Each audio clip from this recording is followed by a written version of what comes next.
ከፖሊስ በላይ አይደለም ብቻ እንዳትለኝ ወይም የፋን ማነው የሸኔ ትግል ከፖሊስ በላይ ነው እንዳትለኝ ፖሊስ ከመቼ ወዲህ ነው ፖለቲከኛ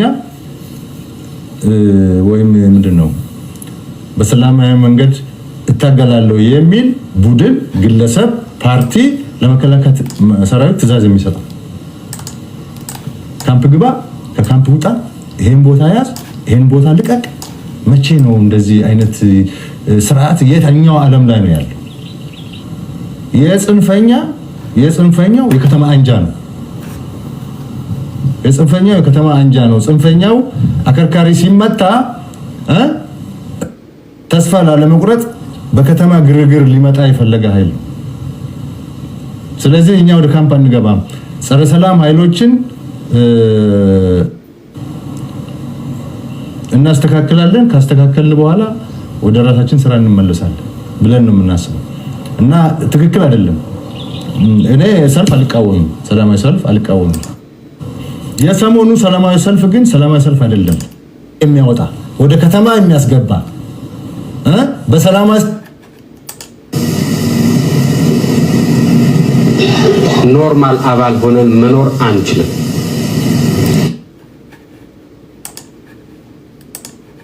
የዓለም አቀፉ ማህበረሰብ ኖርማል አባል ሆነን መኖር አንችልም በሰዎቹ አባባል ፓራያ ስቴት ነው የምንሆነው የተነጠልን የተወገዝን አገር ነው የምንሆነው በአሁኑ ሰዓት መነገድ ይኖርብናል በድርድሩ ወደ መጨረሻው ገደማ ይህን ያህል ህዝብ 100 ሚሊዮን የሚጠጋ ህዝብ በእግር መንገድ ርቀት እንዴት ወደ ባልባ ይሆናል እንዴት ወደ ቤት ዘጋበታል ሲል አቶ መለስ አንተን ይሄን የሚያገባህ ነገር አይደለም ብሎ ጮህበት ይባላል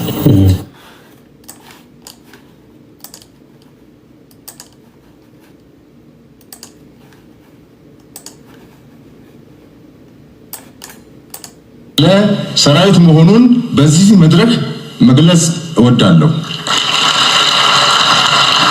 በሀገር አቀፍ ደረጃ በርካታ ዲፕሎማሲያዊ ስኬቶች እንደተመዘገቡት ሁሉ በሀገር መከላከያ ደረጃም ሰፋ ያሉና ውጤታማ የሆኑ የወታደራዊ ዲፕሎማሲ ስራዎች ተሰርተዋል በእኛ ትውልድ ታላቁን የህዳሴ ግድብ በማሳካት ኢትዮጵያን ከአፍሪካ ፓወር ባንክ ማድረግ ከመቻሉም በላይ ሀገራችን ከባህር በር የራቀችበትን ኢፍትሃዊ ሁኔታ በዓለም ማህበረሰብ ዘንድ ፍትሃዊ ጥያቄ መሆኑ ግንዛቤ ያገኘ እንዲመጣ አስችሎናል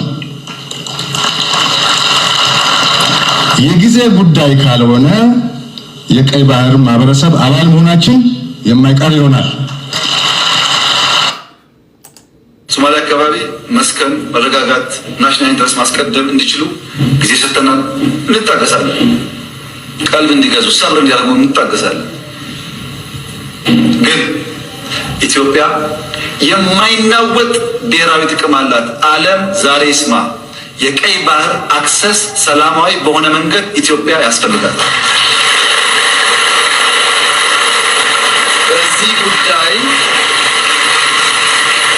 በዚህ ጉዳይ አመሰግናለሁ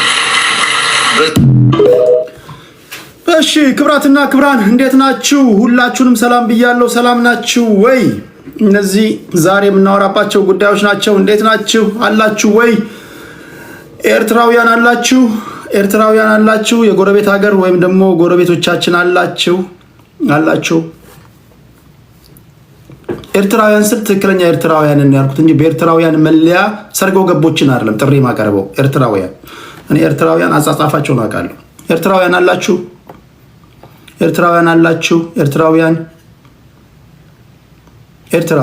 ኤርትራውያንን ለመምሰል የምትጋደሉ ሳትሆኑ ትክክለኛ ኤርትራውያን አንዳንዶቻችሁ ራሳችሁን ሳትሆኑ ኤርትራውያንን ለመሆን ትገዳደላላችሁ እናንተ ማለት ያለው ወይ ከዚህ ያልሆናችሁ መሃል ላይ ቀራችሁ አላችሁና እናንተን ማለት አይደለም ኤርትራውያን ነው ያልኩኝ ያለው እሺ አላችሁ አማራ ሁሌም አለ ለዘላለም ይኖር ኤርትራውያን አላችሁ?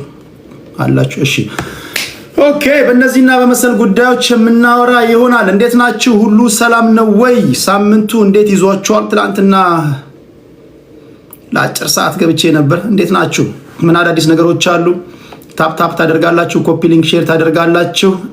የምትገቡ ኤርትራውያን፣ በተለይ ከሀገር ውጭ ያላችሁ ኤርትራውያንና ኢትዮጵያውያን የምትገቡት እየከፈላችሁ ነው። ካልከፈላችሁ ቁጭ ብላችሁ ታደምጣላችሁ። አይ ዶንት ኬር እኔ ስለሚናገረው ንግግር በቂ ግንዛቤ ኖሮ አልኖረው ለመጦጣ የተባለ ፖለቲከኛ አምጥቼ እዚህ ጋር ሲተነትን ታደምጣላችሁ። ውስጥ የተቃጠለ ታደምጣላችሁ። አይ ዶንት ኬር ሀገሩ ነው። በሀገሩ ጉዳይ ላይ እንደፈለገ መናገር ይችላል። ሀገር ቤት ያላችሁ ሰብስክራይብ እንድታደርጉ አትገደዱም፣ በነፃ ትገባላችሁ። ከሀገር ውጭ ያላችሁ ግን አይ ቲንክ ያላችሁበት የኢኮኖሚ ስታተስ ሰብስክራይብ ማድረግ የሚያስችላችሁ ይመስለኛል እና ሰብስክራይብ እያደረጋችሁ ነው የምትገቡት። ሰብስክራይብ ያላደረጋችሁ አም ሶሪ፣ እንደዛ ነው፣ አስቸጋሪ ነው። ስለዚህ ሰብስክራይብ ማድረግ አለባችሁ። የነጮች ሲሆን የሌላ ሀገር ዜጎች ሲሆን ሰብስክራይብ ታደርጋላችሁ። ተጋድላችሁ ነው ሰብስክራይብ የምታደርጉት። የሀገራችሁ ሰው ወይም ደግሞ የምታውቁት ሰው ሲሆን ግን ካንጋሮ የሚያደርጋችሁ መንፈስ የተወጋዩ ጎበዝ የተወጋዩ። እሺ እነዚህ ነገሮች እናወራለን። በኢትዮጵያና በኤርትራ መካከል ውጥረቱ እንደአየለ ነው። እንደምታውቁት ከዚህ ቀደም 34ኛ ዓመታቸውን አስመልክቶ የኤርትራው ፕሬዝዳንት ኢሳያስ አፈወርቂ የተናገሩትን ሰምታችኋል። ያን ተከትሎ የኢትዮጵያ መንግስት እኛ ሰጣ ገባ ውስጥ አንገባም ካሉ በኋላ በርካታ አስተያየቶቻቸውን ሲሰጡ እንዳደመጣቸው እንደዚሁ የሚታወቅ ነው። የመከላከያ ሚኒስትር ፊልድ ማርሻል ብርሃኑ ጁላም እንደዚሁ የኢታማዦር ሹም ናቸው። እሳቸው አይሻ መሐመድ የመከላከያ ሚኒስትር ናቸው። የኢፌዴሪ ጦር ኢታማዦር ሹም ፊልድ ማርሻል ብርሃኑ ጁላ እሳቸው የተናገሩትን ሰምታችኋል። ለገሰ ቱሉ የተናገሩትን ሰምታችኋል። የወሎዋ ንግስት አለውልሽ፣ እንዴት ነሽ? የወሎዋ ንግስት አለውልሽ። ሁላችሁንም ሰላም ብያለሁ። ዛሬ በእነዚህና በመሰል ጉዳዮች ነው የምንተነትነው። አንዳንድ ድምፆችን አሰማችኋለሁ። ለመሆኑ በኢትዮጵያና በኤርትራ መካከል እንደተፈራው ጦርነት የሚነሳ ይመስላችኋል ወይ? የመጀመሪያው እሱ ነው። ሌላኛው ከምናነሳቸው ጉዳዮች መካከል የአማራ ፋኖ ብሔራዊ ኃይል በጎጃም ቀጠና ከፍተኛ ድል ያገኘባቸውን ውጊያዎች አካሄደ። የአማራ ፋኖ ብሔራዊ ኃይል በጎጃም ቀጠና የአዲስ ዓለማየሁ 7ኛ ክፍለ ጦር አብራጂ ብርጌድ የአገዛዙን ጦር እንደ ቅጠል አርግፈውታል። ከሰኔ 6 ጦር እንደ ቅጠል አርግፈውና የአዲስ ዓለማየሁ 7ኛ ክፍለ ጦር አብራጂ ብርጌድ የአገዛዙን ጦር እንደ ቅጠል አርግፈውታል። ከሰኔ 6 2017 እስከ ሰኔ 7 2017 ድረስ የ24 ሰዓት ውጊያ አድርገው የብልጽግናን ጦር አስከሬን የአማራ ፋኖ በአጭር ይቋጫል ተብሎ የተጀመረው ትጥቅ የማስፈታት ዘመቻ ነው ሁለተኛ ዓመቱን ይዟል። በአማራ ክልል የሚደረገው በፌዴራል መንግስቱና በፋኖ ኃይሎች መካከል የሚደረገው ጦርነት ሁለተኛ ዓመቱን ይዟል። ቀደም ሲል የሰማችሁት የክብር ዶክተር ሐዲስ ዓለማየሁ በሳቸው ስም የተሰየመ የጦር ነው። ከመንግስት ጋር ባደረገው ውጊያ እንግዲህ ከባድ ወይም ደግሞ በእነሱ አጠራር አስደሳች ድልን እንደተቀናጀ ነው የሰማችሁት። ይሄ ነገር እንዴት ይታያል? እንዴት ይተነተናል? በፋኖ እና በመንግስት ደጋፊዎች መካከል የምናደርገው ውይይት ይሆናል ማለት ነው። እሺ እንዴት ናችሁ? ሁሉ ሰላም ነው? የኤርትራው ቃል አቀባይ የማነ ገብረ መስቀል ይምታቱብኛል። የማነ ገብረ መስቀል እኛ ከኢትዮጵያውያን ጋር ሰላም ስናወርድ መንግስት ወይም ደግሞ የብልጽግናው መንግስት ቅር ይለዋል የሚል እስኪ አንድ ሰው ላስገባላችሁ። ወደ ታፕታፕ እያደረጋችሁ ለዛውም ታፕታፕ ለማድረግ እንዲመቻችሁ። አገር በቀል ነብይ ነው ይሄ የምታዩት ወገን። ፍቅር ሲዝም ሰላም ምንድን ነው የለበስከው? ኧረ ደክሞኝ እኮ እየተኛኝ እያለ አንተን ሳይ ካላስቻለኝ። ምንድን ነው የለበስከው? ልብስ ነው። ምንድን ነው የቃለ ሕይወት ኳየር ሆንክ እንዴ ደግሞ? አረ የኛ ነው፣ የራሳችን ነው። ይሄ የኛ ነው፣ ቪ ነው የኛ። እንደዚህ ስጦሽ አንስተው ሸጠውልህ ነው? ከስጦሽ ወስደው ይሄ የኳየር እኮ ልብስ ነው። አረ የኛ ነው፣ አሰፍቼ ነው። በህልም አይቼ አሰፍቼ ነው። በህልሜ ነው ያየሁት። እሺ ሰማያዊው ምን ይወክላል? ሰማያዊው ሆነ ምኑ ምንትን ነው ራሱ ይሄ ብቻ ነው። ቀለም ስትመርጥ ትርጉም ይኖረዋል። ዝም ብለህ ቀለም አልመረጥክም መቼስ። ውሃ ሰማያዊ እኮ ነው። ሰብስክራይብ እያደረጋችሁ ላይቭ ጎል እየሞላችሁ እሺ፣ ዋና ዋና ነገሮችን ነግራችኋለሁ በኢትዮጵያና ቴንኪው እያደረጋችሁ ላላችሁ እሺ። አንተ ራሱ 666 ነው ይለኛል እዚህ ጋር እሺ። ለማንኛውም ፊልጵስዩስ ይነበብልሃል 4:13 መጽሐፍ ቅዱስን ገልጠህ አንብብ። በኢትዮጵያና በኤርትራ መካከል ጦርነት የማይቀር ነገር እየሆነ የመጣ ይመስላል። ሲምስ ዛት ዋር ኢዝ ኢኔቪታብል። ከዚህ ቀደም 34ኛ ኤርትራውያን አላችሁ። ቀደም ሲል ኤርትራውያን ስል ለማቃቸው ኤርትራውያን ብቻ ነው እድል የምሰጠው። አንድ ማይኮ የሚባል ልጅ አለ፣ አንድ ብሩክ የሚባል ልጅ አለ፣ ሶስተኛ ማህሪ ለሚባል ልጅ ብቻ ነው እድል የምሰጠው። በተረፈ የኤርትራ ባንዲራ አድርገህ ስለመጣ አም ሶሪ ለኤርትራውያን ፌርነስ ማለት ነው። ቢያንስ ይሄ ሰው ከኛ አይደለም ይሄን ሰው አታስገባው እያሉ እንዳይጨቀጭቁኝ። ለጊዜው እነዚህ ሶስቱ ብቻ ናቸው ኤርትራውያን ብዬ ነው ያመንኩት። ምክንያቱም እነዚህ ሶስቱም ልጆች በቪዲዮ የሚገቡ ናቸው፣ ይታወቃሉ።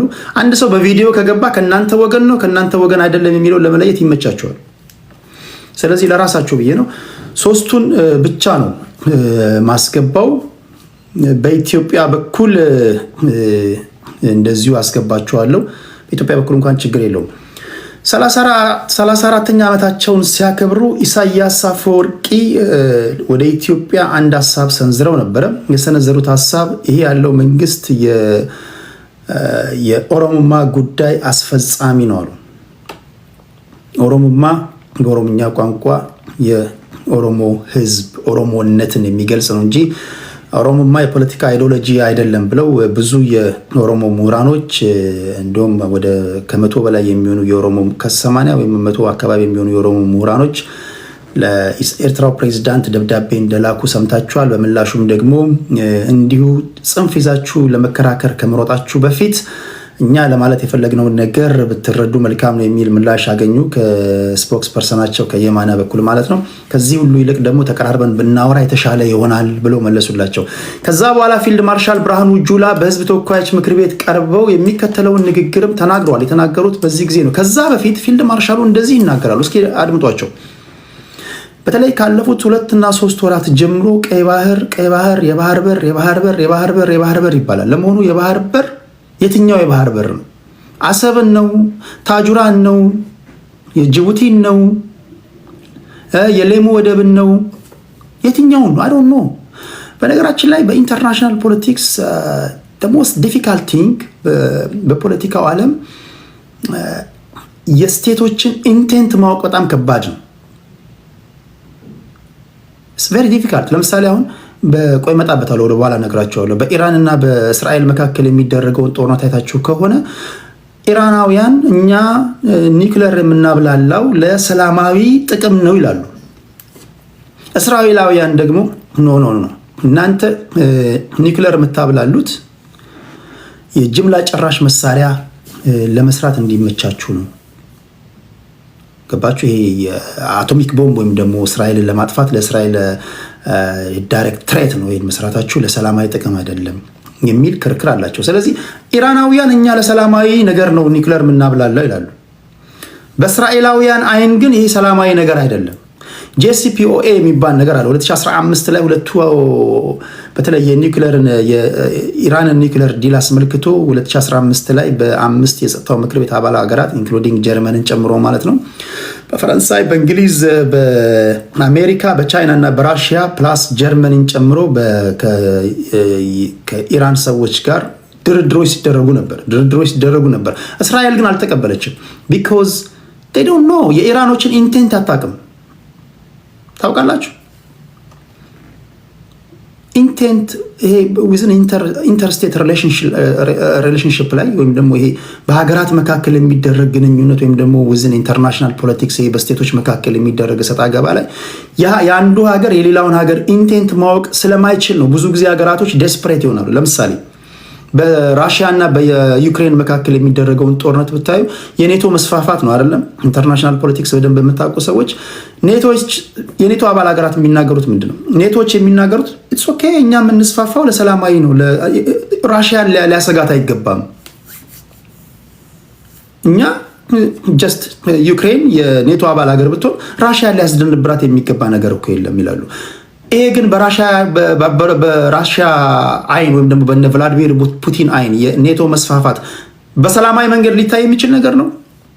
ቢኮዝ አታውቁም። ዩክሬን የኔቶ አባል ሀገር ከሆነች በቀጥታ አውቶማቲካሊ ኔቶ ራሽያ እና ዩክሬን ድንበር አቅራቢያ ላይ ኒውክሌር ይተክልልሃል ማለት ነው። ስለዚህ ያ ዳይሬክት ትሬት ይሆናል ለራሽያ ማለት ነው። ስለዚህ ምን ሳይሆን ሳድር በቅጠሉ ነው ምን ሳር በቅጠሉ እንዲል ያገር ሰው ዩክሬንን ታጠፋታለች ወይ ትጠፋለች ማለት ነው። ልክ እንደዛው የኢትዮጵያ ሚሊተሪ ፎርስ እለት እለት በሚጠናከርበት ሰዓት የባህር ኃይል ሲያደራጅ ወታደሩን ሲያሰለጥን ኤርትራውያን እንዴት ነው የሚያዩት? ብዙዎቻችሁ ሚስ የምታደርጉት ትንታኔ ማለት ነው። ተመጡና ብዙዎቻችሁ በተቻለ መጠን እኔ እንደምታውቁት ኢንፋክት እዚህ በሶሻል ሚዲያ ላይ በተቻለ መጠን ሚዛናዊ ሆኜ ነው ለመተንተን የምፈልገው ነው። የቁርጡ ቀን እስኪመጣ ማለት ነው። የቁርጡ ቀን ሲመጣ እገለጥብሃለሁ። የቁርጡ ቀን ሲመጣ ከሀገሬና ከህዝቤ ጎን ነው የምቆመው። ለጊዜው ግን ትንታኔ የምሰጥህ እንደ አንድ ገለልተኛ ሰው ሆኜ ነው። የትኛውም ዓለም ላይ በገለልተኝነት የሚተነትንልህ አንድ አሜሪካዊ የቁርጡ ቀን ሲመጣ ከአሜሪካ ጎን እንደሚሰለፈው ሁሉ ማለት ነው። ለጊዜው በኢትዮጵያና በሻዕቢያ ፖለቲከኞች መካከል የሚደረገውን እንካ ሰላምታ እስኪ እንየው፣ አንድ በአንድ እንየው። ኤርትራውያን አላችሁ፣ የሻዕቢያ ደጋፊዎች አላችሁ። የሻዕቢያ ደጋፊ ስል ፕሊዝ ይህ ዝም ብላችሁ ተሽሎክልካችሁ የገባችሁ ምናምን ቀላዋጮችን አይደለም። ትክክለኛ ኤርትራውያን ወይም ደግሞ ቀላዋጮች ተሽሎክልካችሁ የገባችሁ ካላችሁ አዎ ኤርትራዊ ነኝ በሉና በቅንፍ ጨምሩበት። ሶዛት ኤርትራዊ ነህ፣ ነገር ግን ቃል በቀላዋጭነት ኤርትራዊ እንደሆንክ እንዲገባኝ ማለት ነው። ትክክለኛ ኤርትራውያን አላችሁ። ትክክለኛ ኤርትራውያን ኦኬ፣ የስ እያሉ ነው። ለምሳሌ ይህንን ንግግር ሲሰሙ ምንድን ነው የሚሉት ኤርትራውያን? ለሰራዊት መሆኑን በዚህ መድረክ መግለጽ እወዳለሁ። በሀገር አቀፍ ደረጃ በርካታ ዲፕሎማሲያዊ ስኬቶች እንደተመዘገቡት ሁሉ በሀገር መከላከያ ደረጃም ሰፋ ያሉና ውጤታማ የሆኑ የወታደራዊ ዲፕሎማሲ ስራዎች ተሰርተዋል። በእኛ ትውልድ ታላቁን የህዳሴ ግድብ በማሳካት ኢትዮጵያን ከአፍሪካ ፓወር ባንክ ማድረግ ከመቻሉም በላይ ሀገራችን ከባህር በር የራቀችበትን ኢፍትሃዊ ሁኔታ በዓለም ማህበረሰብ ዘንድ ኢትዮጵያ ከባህር በር የራቀችበትን ኢፍትሃዊ ሁኔታ እንመልሰዋለን የሚለውን ንግግር የጦር ኃይሎች ኢታማዦር ሹም ፊልድ ማርሻል ብርሃኑ ጁላ ሲናገሩ አንድ ኤርትራዊ ሲሰማ ምንድን ነው የሚፈጠርበት? እኛን እያሉ ነው፣ አሰብን ሊወስዱ ነው፣ ስለ ምጽዋ ነው የሚናገሩት፣ ስለ ጅቡቲ ነው ይዶን ነው። ዛስዋይ የሀገራትን ኢንቴንት ማወቅ በጣም ከባድ ነው። ቨሪ ዲፊካልት። አታውቁም፣ ምንም አይታወቅም። የባህር ኃይል እየሰለጠነ ነው። ባህር በሌለበት ወይም ደግሞ ላንድ ሎክድ የሆነች ሀገር የባህር ኃይል እያሰለጠነች ነው። ይሄ ለኬንያም እንግዳ ነው፣ ለጅቡቲም እንግዳ ነው፣ ለሶማሌዎችም እንግዳ ነው፣ ለኤርትራውያንም እንግዳ ነው። ግራ ነው የሚገባቸው። ሁሉም በተጠንቀቅ ይቆማል ማለት ነው። ማን እንደሚወረር አይታወቅም። ጠዋት ስትነሳ ቡም፣ ልክ ጠዋት ሲነሱ ኢራናውያን ልክ እንደተመቱት ማለት ነው። በኦፕሬሽን ማን እንደምትበላ አይታወቅም፣ ማን እንደምትመታ አይታወቅም። ስለዚህ ደስፕሬት ቢሆኑና አስቀድመው የመከላከል እርምጃ ቢወስዱ አይፈርድባቸውም። ቢኮዝ የባህር ኃይል እየሰለጠነ ነው አሉ። አንድ ሎክድ ሀገር ላይ የባህር ኃይል ስታሰለጥን የትኛውን ባህር ለመውሰድ ነው? ቢኮዝ ኢትዮጵያውያን ከጊዜ ወደ ጊዜ ጡንቻቸው እየፈረጠመ አብዛኛዎቹ ከትላንት ወዲያ በብሔር የተደፈቁ ሰዎች እንኳን ሳይቀሩ ሀገሬ የባህር በር እያሉ ነው። የትኛውን የባህር በር? ታስዋይ ኡስማን ሙአመር ጌሊ የጅቡቲ ፕሬዝዳንት የሚናገረው ባለፈው ሳምንት ሲናገር ሰምታችሁ ከሆነ የሌላውን ሀገር ሉዓላዊ አንድነት ያላከበረ የባህር በር ፍላጎት ተቀባይነት የለውም ማለት። ጅቡቲን ይጠራታል? የለም። በሚቀጥለው ሶማሌ ሲናገር ትሰማላችሁ። በሚቀጥለው ሱዳናዊ ሲናገር ትሰማላችሁ። በሚቀጥለው ኬንያዊ ሲናገር ልሰሙ ትችላላችሁ። ዛትስ ዋይ ኢሳያስ አፈወርቂም ስፖክስ ፐርሰኖቻቸውን በየጊዜው የሚናገሩት ቢኮዝ አይታወቅም። ግን አይታወቅም ብለህ የምትተው ነው። ፍንጭ የሚሰጡ ንግግሮች አሉ። ከነዚህ መካከል ጠቅላይ ሚኒስትሩ የህዝብ ተወካዮች ምክር ቤት ቀርበው በ60 ኪሎ ሜትር ርቀት ላይ ባህሩ ዛጋ ሆኖ እኛ 60 ኪሎ ሜትር ርቀት ላይ ሆነን ባህር ጋር አትጠጉም የሚባለው ነገር አይሰራም ይለዋል። ዘን ኦኬ፣ አሁን ስፔሲፊካሊ ስለመጡልን አሁን ግልጽ ነው ማለት ነው። የሚፈለገው የባህር በር የትኛው ነው ማለት ነው? የትኛው ነው? ከጅቡቲ እስከ ደረቅ ወደብ እስከ ሞጆ 900 ኪሎ ሜትር ነው። ከአሰብ እስከ ሞጆ እንኳን ለኩ ቢባል 500 ወይም 550 ኪሎ ሜትር ነው። ከአሰብ እስከ ኢትዮጵያ ድንበር 60 ኪሎ ሜትር ነው። ስለዚህ በ60 ኪሎ ሜትር ርቀት ላይ የባህር በር ጋር ትጠጉ ወይም ደግሞ ውሃ ጋር ትጠጉ ልትሉን አትችሉም ሲል መንግስት የትኛውን የባህር በር ነው የሚፈልገው ማለት ነው? መንግስት አሰብን ነው ማለት ነው። ጀስት የሚመስለኝ ያንን ነው። ይሄ ደግሞ ከሆነ በኤርትራውያን መንገድ በኩል ሪፍሌክት የሚያደርጉት ነገር ሊኖር ይችላል ማለት ነው። የሚናገሩት ነገር ሀሳባቸው ሊሰጡ ይችላሉ። ያን እንሰማለን ማለት ነው። በዚህ ጉዳይ ላይ ማስደምጣችሁ ንግግር ይኖራል። እሱን ታደምጣላችሁ። ሀሳብ አስተያየቶቻችሁን ትሰጣላችሁ። ስለምትናገሩት ንግግር በቂ እውቀት፣ በቂ ግንዛቤ ሊኖር ይገባል። የመጀመሪያው ነገር ጨዋነት ነው። ጨዋ ካልሆንክ ለእኔ ካልክ ለምን ጠቅላላ የወጣህበት ማህበረሰብ 120 ሚሊዮን ለምን አይሆንም? አይ ዶንት ኬር። እዚህ ጋር ፈጥፍጫ አስቀምጣለሁ፣ አሳያችኋለሁ። አንድ እናት የወለደችው ጋጠ ወጥ ይምጣና እዚህ ጋር አፉን ይክፈት፣ እንዴት እንደማዋረደው ታያላችሁ። ቢኮዝ ለእናንተ ጆሮ ስለምጠነቀቅ ማለት ነው። አይ ዶንት ኬር። እኔ ግለሰባዊ ነኝ። ስለዚህ በጨዋነት ነው ሀሳብን የምሰጠው። እያንዳንዳችሁ መታችሁ ሀሳባችሁን የምሰጡ ፖለቲከኞች የፖለቲካ ቋንቋ እንደበታችሁ ላይ እንዳለ እርግጠኛ መሆን መቻል አለብን። ይሄ አፍን በጩቤ የተቀደድኩላ መጥተህ ፖለቲከኛ ሆነ ህዝብ መሳደብ አትችልም። በኢትዮጵያም በኩል ኢትዮጵያውያኖች አትሳደብም፣ በዛም በኩል ኤርትራውያኖችን መሳደብ አይገባም። ፖለቲካውን ግን ትሰራለህ። በፖለቲካ ቋንቋ ትወጋጋለህ። ከዛ ወደምትሄድበት ትሄዳለህ። እዚህ ውድ ጊዜን ሰዎች የሚቀመጠው ጋጠወጦችን ለመዳኘት ወይም ደግሞ ጋጠወጦችን መድረክ ሰጥቼ ህዝብ ላሰድብ አይደለም። ፖለቲከኛ ነኝ ብለሃል። ፖለቲካ አንስተንተን እንሰማለን። ፖለቲከኛ ካልሆንክ አጸፋውን ታገኛለህ ማለት ነው። ይሰማል። ምን ማለት ነው? ጋጠወጦች እንዳትልኩ፣ ሪኩዌስት እንዳትልኩ። በጣም ያስፈራል ይሄ ቤት። አደራ ሌላ ቦታ ጋር ሄዳችሁ ምናምን ላኩ። እዛ እያንጫጫችሁ ምናምን ያዋሯችሁ ሊኖሩ ይችላሉ። እዚህ ጋር የተከበሩ ሰዎች አሉ። እዚህ ጋር እናቶቻችን አሉ፣ አባቶቻችን አሉ፣ ህፃናቶች አሉ፣ መምህራኖቻችን አሉ። ስለዚህ እያንዳንድ ሪኩዌስት ከመላክ በፊት ጨዋ ወልዶ ጨዋ ያሳደገ መሆንን እርግጠኛ ሁን። አንሚዩት አርግ ካላልኩ በስተቀር አንሚዩት የማድረግ መብት የለህም። ይሄ ስድብ ነው ካልኩ እያንዳንዱ ቃላት አንደበቴ ላይ ስላለ ስድብ ነው ካልኩ ታቆማለህ። ከወስቱ ጋር መቃረን ወይም ደግሞ መከራከር አያስፈልግም። በዛው ነው የምናወራው። በተቻለ መጠን ለአዳዲስ ሰዎች እድል ሰጣለሁ። ለአዳዲስ ሰዎች እድል ሰጣችኋለሁ። እናንተ ሀሳብ አስተያየቶቻችሁን ሰጣላችሁ። እሺ፣ የፊልድ ማርሻሉን ንግግር እስኪ እንስማው። ከዚህ ቀደም የተናገሩት ማለት ነው። ለሰራዊት መሆኑን በዚህ መድረክ መግለጽ እወዳለሁ። በሀገር አቀፍ ደረጃ በርካታ ዲፕሎማሲያዊ ስኬቶች እንደተመዘገቡት ሁሉ በሀገር መከላከያ ደረጃም ሰፋ ያሉና ውጤታማ የሆኑ የወታደራዊ ዲፕሎማሲ ስራዎች ተሰርተዋል። በእኛ ትውልድ ታላቁን የህዳሴ ግድብ በማሳካት ኢትዮጵያን ከአፍ ቴንክ ዩ ዳኒ እስራኤል እኔ ጋር መጥቶ ፖለቲካ የሚተነትን ልጅ ነው። ሰብስክራይብ አድርጓል። ዳኒ ቴንክ ዩ በሉት፣ አመስግኑት። እስካሁን 2 ፖለቲከኞች ሰብስክራይብ አድርገዋል። ሰብስክራይብ ማድረግ አለባችሁ ጎበዝ። 4 ዓመት ፍሪ ትሪያል ሰጥቻለሁ። ከ4 ዓመት በኋላ የትኛውም አፕሊኬሽን እንኳን ፍሪ ትሪያል አይሰጥም። በዚህ ደረጃ ፍሪ ትሪያል ባደጉት ሀገራት 15 ቀን ነው፣ 20 ቀን ነው። እኔ 4 ዓመት ነው የሰጠው። ስለዚህ የምትገቡ ፖለቲከኞች ሰብስክራይብ ማድረግ አለባችሁ። ቴንክ ዩ በሉት ዳኒ ቴንክ ዩ።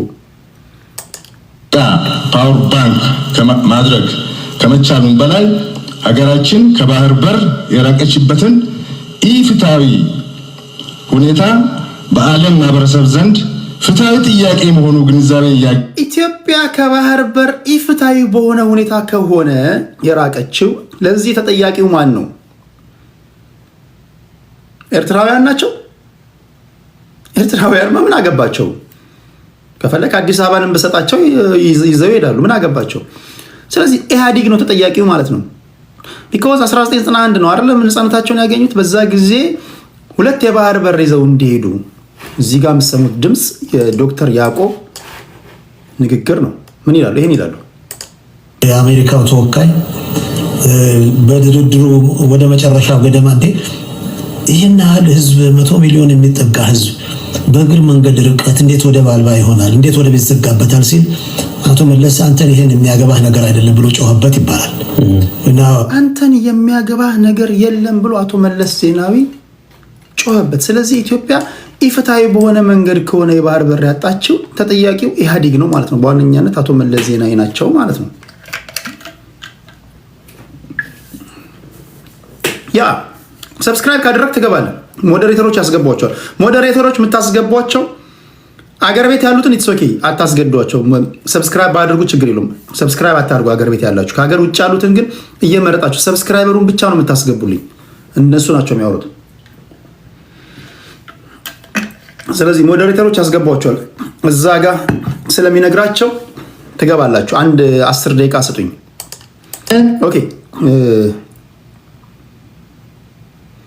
ኦኬ አስገቡልኝ፣ ችግር የለውም። ሞዴሬተሮች ሰብስክራይብ ያደረጉትን አስገቡልኝ እየመረጣችሁ።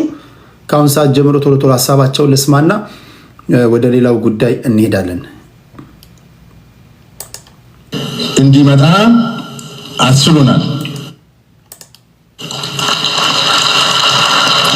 የጊዜ ጉዳይ ካልሆነ የቀይ ባህር ማህበረሰብ አባል መሆናችን የማይቀር ይሆናል። የጊዜ ጉዳይ ካልሆነ በስተቀር የቀይ ባህር አባል መሆናችን የማይቀር ይሆናል። which is already የተገደለ ጉዳይ ነው ማለት ነው።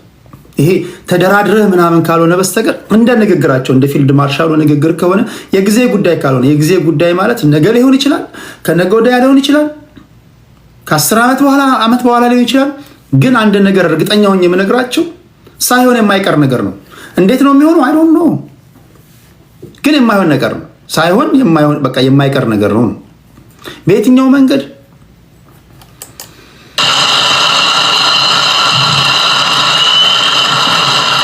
የፊልድ ማርሻሉ ንግግር ከጠቅላይ ሚኒስትሩ ጋር ቃል በቃል ይመሳሰላል። ጠቅላይ ሚኒስትሩ ይሄን አሉ። መንገድ ኢትዮጵያ ያስፈልጋል። ዛሬ ይስማ። የማይናወጥ ብሔራዊ ጥቅም አላት ዓለም ዛሬ ይስማ። የቀይ ባህር አክሰስ ሰላማዊ በሆነ መንገድ ኢትዮጵያ ያስፈልጋል።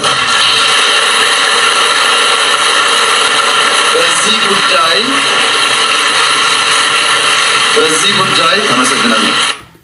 ሁለት አክቲቭ ጦርነቶች ኢትዮጵያ ውስጥ አሉ። አንደኛው የኦሮሞ ነጻነት ግንባር የሚያደርገው ነው።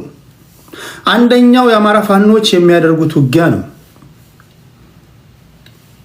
ይሄ ባለበት ሁኔታ ላይ አንዳንዶች ከኤርትራ ጋር ለመዋጋት ማሰብ ትክክል አይደለም፣ ጊዜውን ያልጠበቀ ነው ይላሉ። አንዳንዶች ደግሞ አገር ቤት ውስጥ የሚፈጠሩ እዚህም እዛም የሚነዱ እሳቶችን፣ የሻዕቢያ መንግስት የሚለኩሳቸውን እሳቶችን እያጠፋን እድሜያችንን እንፍጆይ ይላሉ። ዳኒ እስራኤል ዲኮሬሽን በዲኮሬሽን አደረገኝ። ህይወት እንደዚህ ዲኮሬሽን በዲኮሬሽን ይሆናው። መፍቻ የለ ጠቅላላ ጎማ ምናምን መካኒክ ነው ያደረገኝ። ኦኬ፣ ይሄ ሁሉ እያለ ተጨማሪ ጦርነት ከኤርትራ ጋር አገሪቱ አፎርድ ታደርጋለች ወይ የሚል ብርቱ የመከራከሪያ ነጥብ የሚያነሱ ሰዎች አሉ። ብዙ ጊዜ ስናገር እንደምሰሙት እኔ ዛሬ ኤርትራዊ ሆኜ የኢሳያስ አፈወርቂ ናሽናል ሴኩሪቲ አድቫይዘር ብሆን የኢሳያስ አፈወርቂ ናሽናል ሴኩሪቲ አድቫይዘር ብሆን ኤርትራ እንደ አንድ ኤርትራዊ ብሆን ለኢሳያስ አፈወርቂ መመክራቸው ምክሮች እልም ያሉ አደገኛ ምክሮችን መክረዋለሁ። ቢኮዝ በህዝብ ቁጥር ኢትዮጵያውያን ይበልጡናል፣ በቴክኖሎጂ ይበልጡናል፣ በሀብት ይበልጡናል፣ በወታደራዊ አቋም ይበልጡናል። አንድ ሰው ቁመቱ 1.85 ከሆነና በጣም አትሌቲክስ ሰውነት ካለው፣ ጂም የሚሰራ ፈርጣማ ጡንቻ ካለው፣ የሚተጣጣ ፍሌክሲብል የሆነ ሰውዬ ከሆነ፣ በዛ ላይ ቴኳንዶ ውሹ ማርሻል አርት የሚችል ከሆነ አንተ ደግሞ ቦክስ እንኳን እንዴት መጨበጥ እንዳለብህ ማታቅ ሰውዬ ከሆንክ እንደወረድክ ከሆንክ እንዴት ነው ያን ሰውዬ የምትጠቀመው? እንዴት ነው ያን ሰውዬ ሰውነቱን እንዳይጠቀም አድርገህ ልታሸንፈ የምትችለው? እንዴት ነው? አእምሮ ማሰራት ነው። ከኋላ ሄደህ በጩቤ ነው የምትወጋው? ሰዎችን ሰብስበህ የሰፈር ሰዎችን ሰብስበህ በሰፈር ልጆች ነው የምታስደበድበው? አታለ ወስዳ አስተኝተው በመርዝ ነው የምትገለው? አይ ዶንት ኖ። በሳንጃ ነው የምትወጋው? ከመደባደብ በፊት መጀመሪያ አቅምህን ታያለህ። ዝም ብለህ እንደ ሀገር ቤት ብሔርተኞች ዝም ብለህ ግርግር ባየህበት ዘው ብለህ አትገባም። ሀገራት እንደዛ ነው የሚያሰሩት። ስፔሻሊ ጎረቤትህ ዝሆን የሚያክል ከሆነና አንተ ጥንቸል ከሆንክ ሁለት አማራጭ አለ። ይሄን ዝሆን ፒስ ባይ ፒስ መቆራረጥ ነው ወይም ደግሞ ጸባይን አሳምረ መኖር ነው። ምርጫው ያንተ ነው። ምርጫው ያንተ ነው እንጂ ሽለላ ቀረርቶ የእናቴ አባቴ ተራራና እንትን አንቀጠቀጥኩኝ ምናምን በዚህ ገብቼ በዛው እንደዛ የለም። እንደዛ የለም። አሁን ባለበት ሁኔታ ላይ እንደዛ የለም። አሁን ዘመኑ ይሄ እጅ ለእጅ በሳንጃ በምናምን የምትወጋጋበት አይደለም። አሁን ዘመኑ የድሮን ነው። አየር ላይ 24 ሰዓት 48 ሰዓት እየተታኮሱ የሚውሉ ድሮኖች ያሉበት ነው ዘመኑ። ስማርትፎኖች ዛሬ እንደ መሳሪያ የሚያገለግሉበት ዘመን ላይ ነው ያለ ነው። ምትንዳው መኪና እንደ መሳሪያ የሚያገለግሉበት ዘመን ላይ ነው ያለ ነው። ሮኬቶች ያሉበት ዘመን ላይ ነው ያለ ነው። አንዳንዶቻችሁ በቆመጥ ጠብቀኝ ዘመን ነው የምታስቡት። በድሮን ዘመን እንደ ቆመጥ ጠብቀኝ ዘመን የምታስቡ አላችሁ። በድሮን ዘመን ምሽግ ስለመቆፈር የምታስቡ አላችሁ። ተራራ ለተራራ ኖ ዘመኑን መምሰል አለባችሁ። ጎረቤት ድሮን ከታጠቀ አትሊስት አንተ ድሮን ማምከኛ ሊኖር ይገባል። ጸረ ድሮን ሊኖር ይገባል እንጂ ድሮን የታጠቀ ሰውዬ ጋር አንተ ምሽግ ዝም ብለህ ተራራ ለተራራ ብትቆፍር እጅ ነው የሚዝለው። አይሆንም። ዘመኑን የሚዋጅ መሆን መቻል አለበት። አስተሳሰብ ጊዜውን የሚመጥን ይሄን ዘመን የሚመጥን መሆን መቻል አለበት።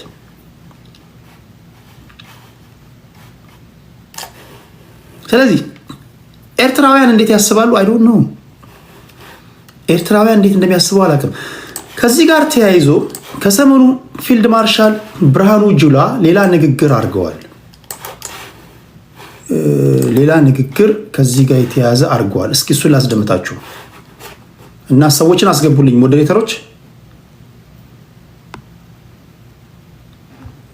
የምታስገቧቸው ሰዎች ከሀገር ቤት የሚገቡ ሰዎች ሰብስክራይብ ባያደርጉም ችግር የለውም። ዲያስፖራ ግን ከሀገር ውጭ ካለህ ሰብስክራይብ ማድረግ አለባችሁ። ሰብስክራይብ ማድረግ አለባችሁ። ያለበለዚያ አም ሶሪ ጋይስ። እስቲ እዚህ ጋር የታለ? ኦኬ ይሁንና መከላከያ ለምን ወደ ቦርደር አይሄድም? በውስጥ ግጭት ምን ያደርጋል ብሎ ጥያቄ ይጠይቃል። በህገ መንግስት የተቀመጠውን የሰራዊት ማቋቋሚያ አዋጅ አንብብ በሉት። እሱ የጠበቃትን አገር ለቀህ ሂድ አይባልም። አንተ አሜሪካ ቁጭ ብለህ ለዚህ ግዙፍ ተቋም እንደዛ አይነት ተልእኮ መስጠት አትችልም። አንተ ንቅል ነህ በሉት። ንቅል ነህ ይቅር። የሚሊተሪ ሰዎች ፕሊስ፣ በተለይ ሲቪሊያኖች አላችሁ፣ ፕሊስ ዶንት ቴል ፎር ዘ ሚሊተሪ ፐርሶኔል ዋት ቱ ዱ። የሚሊተሪ ሰዎች ምን ማድረግ እንዳለባቸው አትንገሯቸው፣ አይወዱም። አሁን ፊልድ ማርሻሉ ተናዷል። ንቅል ነህ አለ።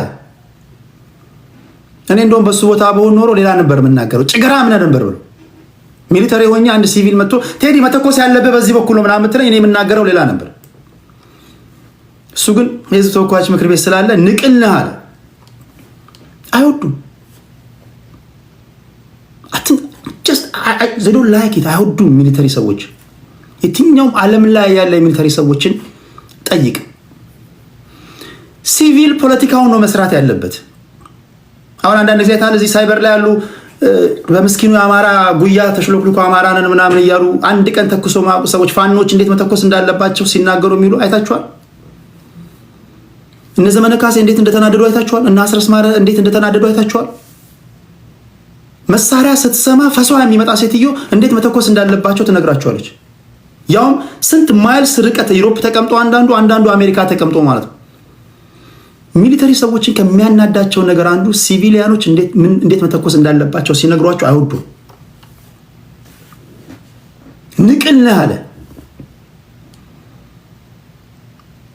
በጣም ጨዋ ነው። እኔ ወታደር ሆኜ አንድ ሲቪል እንደዛ ቢለኝ እኔ ምልህን አሳይ ነበር። እንደ እብድ ነው የሚያደርጋቸው ቁም ነገር። እስኪ ድጋሚ እናድምጠው። አንተ ንቅል ነህ ብሉት። ንቅል ነህ ይቅር ለመከላከያ ሰራዊት ለሆነ ቀበሌ መመሪያ መስጠት አትችልም።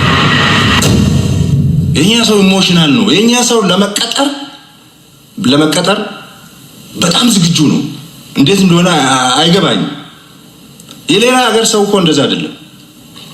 ግብጽ ሄደህ እኮ ጸረ ግብጽ ናሽናል ኢንተረስት የምታሰልፈው ሰው ገንዘብ ሰጥተህም እኮ አታገኝ። ኦኬ ሞዴሬተሮች አስገቡልኝ። በተለይ የምታስገቡልኝ መጀመሪያ ኢትዮጵያ ያላችሁ አላችሁ።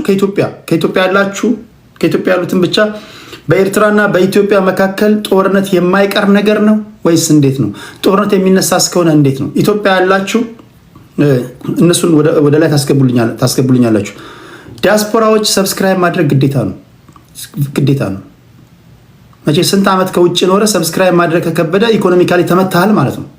አም ሶሪ ፌር ነው ብዬ አስባለሁ። ባለፈው እዚህ የሲኤንኤን ዶል የመን 650 ሰው ይዞ ላይፍ ጎል ሲያስሞላ እያየው ነበር። በጣም ብዙዎቹ ሰብስክራይብ አድራጊዎች ናቸው እየገቡ የሚተነትኑት። የሲኤንኤን ጋዜጠኛ የተባረረው ማለት ነው። የተባረረው ነጮቹ እንዴት እንደሚተባበሩ ብታዩ። እኛ ጋር ስትመጣ ሰብስክራይብ አድርግ ስትለው መጀመሪያ ስገባ ከአንዳንድ ተንሸራቶ የሚገባው ዲያስፖራ ሰብስክራይብ አድርጉ ብሎ ላሽ ብሎ ይላል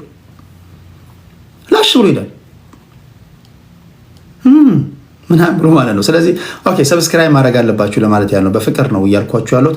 እዚህ ጋር የተቀመጡ ላይቭ ጎሎች አሉ፣ እሱ ማስቀመጥ አለባችሁ። ካልሆነ ኢትስ ኖት ወርዝ ኢት። እኔ ረጅም ሰዓት ተቀምጬ አንተ ሚስትህ እንኳን ማትሰማውን ትንታኔ ረጅም ሰዓት ልሰማ አልችልም። አም ሶሪ እኔ ብቻዬን ተናግሬ በሚቀጥለው ሌላ ቦታ ዩቲዩብ ላይ ደግሞ እንግዶችን ጋብዤ ባዋ ይሻለኛል እንጂ ምንድነው ጥቅሜ ካንተ? ምንድነው ጥቅሜ? ንገረኝ። የቴዲ ጥቅም ይሄ ነው በለኝ። ንገረኝ፣ ምንድነው ጥቅሜ? ምንድነው? አንዳንዱ እንኳን የነገውን የትላንቱን እንኳን በአግባቡ አይተነትንም። እሱንም ሰምተን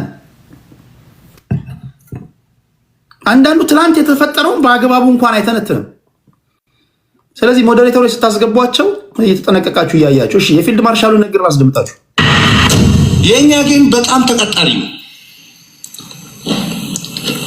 መቀጠሩ እስከምን ይሄዳል መሰለህ? ሲፈልግ አይሲስ ይሆናል የኛ ሰው፣ ሲፈልግ ምንድነው አልሸባብ ይሆናል። አልሸባብ ገብተው ይሄ የሁሉም ኢትዮጵያዊ ኢንክሉዲንግ አሁን ሚኒስትሮች ምክር ቤት ያሉ ስልጣን ላይ ያሉ ፖለቲከኞቻችን ባህሪ ነው። እንዳለመታደል ሆኖ ኢትዮጵያዊ ስልጣን ላይ ያለውም እንዳለመታደል ሆኖ ሰው አይወጣልንም። ከስንት አንድ በስ ካልሆነ በስተቀር ሰው አይወጣልንም። እንደኔ ያለውን ኢትዮጵያዊ ምናልባት ከአንድ ሺህ አንድ ቢገኝ ነው። ሰው አይወጣልንም። ለምን እንደሆነ አላውቅም። ትንሽ ካበላችሁት የኛ ፖለቲከኛ ባንዳ ነው። እንኳን ሀገሩን አይደለም ሱሪን አውልቆ ይሰጣል። የኛ ሀገር ፖለቲከኛ ባንዳ ነው። ማን ነው ባንዳ ያለው ነው? ፕሮፌሰር ብርሃኑ ነጋ ከግብጽ ጋር አልሰሩ። ዛሬ የሆነ ጋር አመራሮች ትላንትና ሻዕቢያ ጋር ሄደው ከሻዕቢያ ጋር አልሰሩም። አሁን ያለው መንግስት እንኳን ከትግራይ ጋር በተደረገው ጦርነት ምን ነው ከሻዕቢያ ጋር አልሰራም? ማን ነው ሲቆራጥ ኢትዮጵያ ይሄ ትክክል አይደለም ከነዚህ ኃይሎች ጋር መስራት ብሎ ሲናገር ነው የምሰማው። በነገራችን ላይ አንድ ሰው ምናልባት ከተሳሳትኩኝ ይታረማሉ። እስከዛሬ ላይ ከታዘብኳቸው ደሞስት ኩለስት ፐርሰን ብዬ ማስበው ልደቱ አያሌው ነው። አይታችኋል? ከልደቱ አያሌው ውጪ አይታችኋል? ቆፍጣና ኢትዮጵያዊ ቢኖረውም ባይኖረውም ቢገፋም ባይገፋም ሀገሩን የሚወድ ይሄ እንኳን ለተቃዋሚዎች የሚሰራ አይመስለኝም። እስኪ እንስማው። ሌላው የገደልናቸው ኢትዮጵያውያን አሉ። በቀደም ሱዳኖች እርስ በርስ ሲጋጩ ሱዳን ሄዶ የተቀጠራል። አሁን ደግሞ ለሻዕቢያ ለመቀጠር ይሄ ያለ ነው። ይሄ በዓለም የፖለቲካ ታሪክ ውስጥ ዛሬ ራሻ ከዩክሬን ጋር ትዋጋለች። ለዩክሬን ተቀጥሮ ራሻን የሚውጋ ራሻዊ ባንዳ አለ። ባንዳ ያለና የነበረ ነው። ይሄ አያስገርም። ምናልባት የኛ ይብሳል። አዎ የኛ ይብሳል፣ ግን ይሄ የሚያስገርም አይመስለኝም። የኛ አስገራሚነቱ ጠዋት ላይ ባንዳ የሆነው ሰውዬ ከሰዓት መጥቶ ባንዳነትን ያወግዝብሃል። ምንድነው አንተ ሀገርን አትወድም እንዴ? ምንድነው እንደዚህ መሽለጥለጥ? ሀገርን ውደድ፣ ከባዕዳን ሀገር ጋር መስራት ምንድነው ይላል እራሱ ሰውዬ። አንዳንድ ጊዜ እኮ አፋችሁን ያስይዟቸዋል።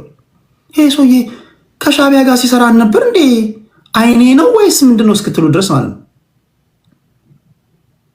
በአንዱ የበላ መንገድ ሁሉም ኢትዮጵያ ውስጥ ያለ ፖለቲከኛ ካበላኸው ሚስቱን ይሰጣል፣ አልጋውን ይለቅልሃል፣ አይደለም ሀገሩን።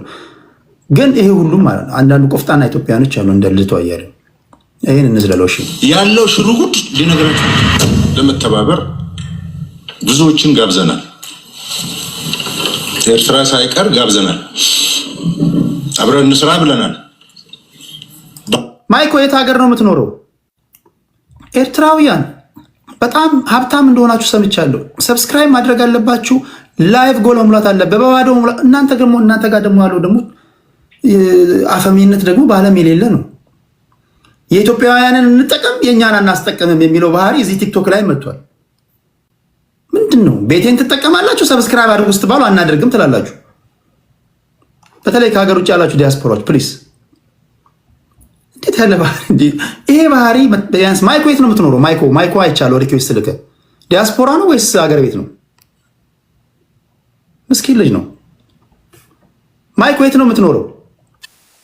ቴዲ አሁን ለጊዜው አስመራ ነው ያለሁት። ኦኬ ችግር የለውም። አስመራ ከሆነ ችግር የለውም። እንደ ኢትዮጵያውያን ነው፣ ምስኪን ናቸው። ችግር የለውም። ኢትዮጵያውያን ላላችሁ እኛ እናስገድድ። እኔ ከሳውዝ አፍሪካ ጀምሮ ያላችሁ ነው። ኢቭን ኬንያ ራሱ እንደ ዲያስፖራ አይቆጠርም። ቁም ነገር አምሶሪ ኬንያ፣ ሱዳን፣ ሶማሌ፣ ጅቡቲ ያላችሁ አምሶሪ እኔ ውጭ እንዳላችሁ እኔ አልቆጥርም። እናንተ ነው ሰብስክራይብ አድርጎ አይደለም። ኦኬ የፊልድ ማርሻሉ እንስማ። ባህር ለሁላችን ይሁን ብለናል። በጣም ባልተለመደ መንገድ የኤርትራና የኢትዮጵያን ግንኙነት ለመፍታት መንግስታችን ረጅም ርቀት ሄደዋል። ኦኬ የመጨረሻ ላስደምጣችሁና ለሰራዊት መሆኑን በዚህ መድረክ መግለጽ እወዳለሁ። በሀገር አቀፍ ደረጃ በርካታ ዲፕሎማሲያዊ ስኬቶች እንደተመዘገቡት ሁሉ በሀገር መከላከያ ደረጃም ሰፋ ያሉና ውጤታማ የሆኑ የወታደራዊ ዲፕሎማሲ ስራዎች ተሰርተዋል። በእኛ ትውልድ ታላቁን የህዳሴ ግድብ በማሳካት ኢትዮጵያን ከአፍሪካ አሜሪካ ወይ ኢሮፕ ሆኖ ማይኮ ሰብስክራይብ ላለማድረግ ተስቆንቁኖ ምናምን ከሆነ ትዝብት ነው። ግን አስመራ ነኝ ስላለ ነው። ለጊዜው አስመራ ነው ያለሁት። አንዳንዶቹ ምን ይላሉ? አስመራ ኔትወርክ አለው ይላሉ። ከገዛ ኔትወርክ አለ አስመራ። ከገዛ ኔትወርክ አለ አስመራ። እውነቱን ነው። አንዳንዴ የምትናገሩት ንግግር ከ3 ሰዓት በኋላ ይደርሳል እንጂ ወይ ይሰማሃል እንጂ ከገዛ ኔትወርክ አለ። ከተሳሳትኩ ታረማለሁ። ሁለት እንግሊዛውያን ሄደው የሰሩትን ዶክመንተሪ እያየው ነበርና ገዝተው ዋይፋይ ገዝተው ኮኔክት ሊያደርግላቸው በጣም ረጅም ሰዓት ነው የወሰደባቸው።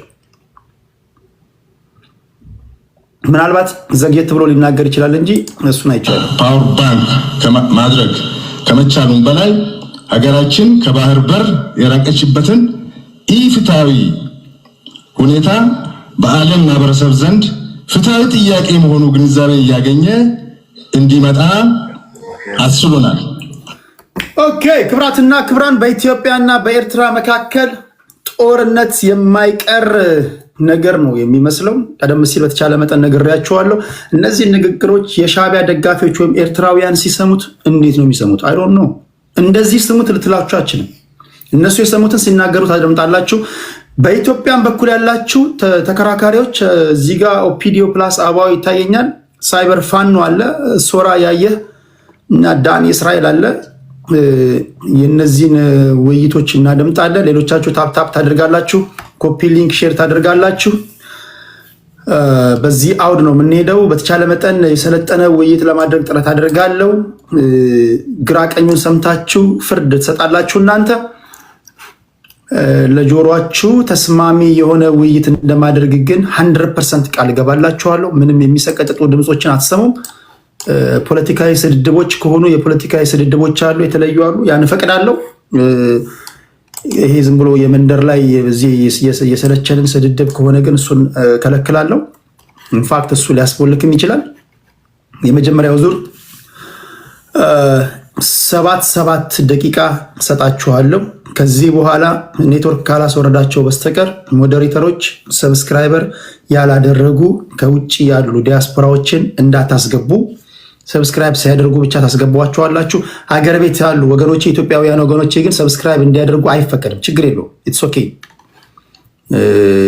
እናንተን እንትናለም ኢትዮጵያ ውስጥ ያላችሁ ሀሳብ አስተያየት መስጠት የምትፈልጉ ካላችሁ ለእናንተ ክፍት ነው። 7 ደቂቃ አለ። መጀመሪያው ከኦፒዲዮ ነው። ከዛ ወደ ማይኮ ሄዳለው። ከዛ ወደ ሳይበር ፋኖ፣ ከዛ ወደ ሶራ፣ ከዛ ወደ ያየ ይሄዳለው። መሀል ላይ ወደ አሁን እያየን ወዳለነው ወደ ኢራን እና ወደ እስራኤል እንካ ሰላምታ እንገባለን።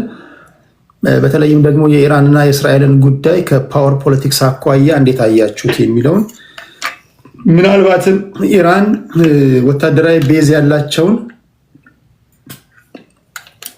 ጅቡቲ ውስጥ ወታደራዊ ቤዝ ያላቸውን ሀገራት እንደምታውቁት ኢራን ጓደኛ አልባ የሆነች ምስኪን ሀገር ሆናለች።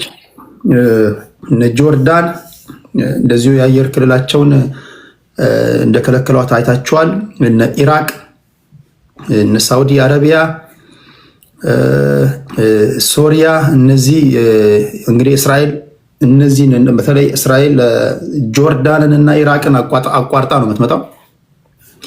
ሳውዲ አረቢያ ደግሞ የእነሱን የአየር ክልል አቋርጣ ለመሄድ በሞከረችባቸው ጊዜያቶች ሁሉ መደነቃቀፎች እየገጠሟት ነው። ስለዚህ ያላት አማራጭ ረጅም ርቀት ተምዘግዛጊ ሚሳይሎችን በመላክ ላይ ነው የተጠመደችው እና ምናልባትም ኢራን ዴስፕሬት ሆና ጅቡቲን የምታጠቃ ከሆነ የጅቡቲ መጎዳት ኢትዮጵያ እንደምታውቁት ከ95% በላይ የኢትዮጵያ ውጭ ንግድ የሚከናወነው በዚያ ነው እና የጅቡቲ መጎዳት ኢትዮጵያውያን ላይ የሚፈጥረው አደጋ ይኖር ይሆን የሚለውን እሱን እያያያዝን እናወራለን ወደ በኋላ አካባቢ ማለት ነው።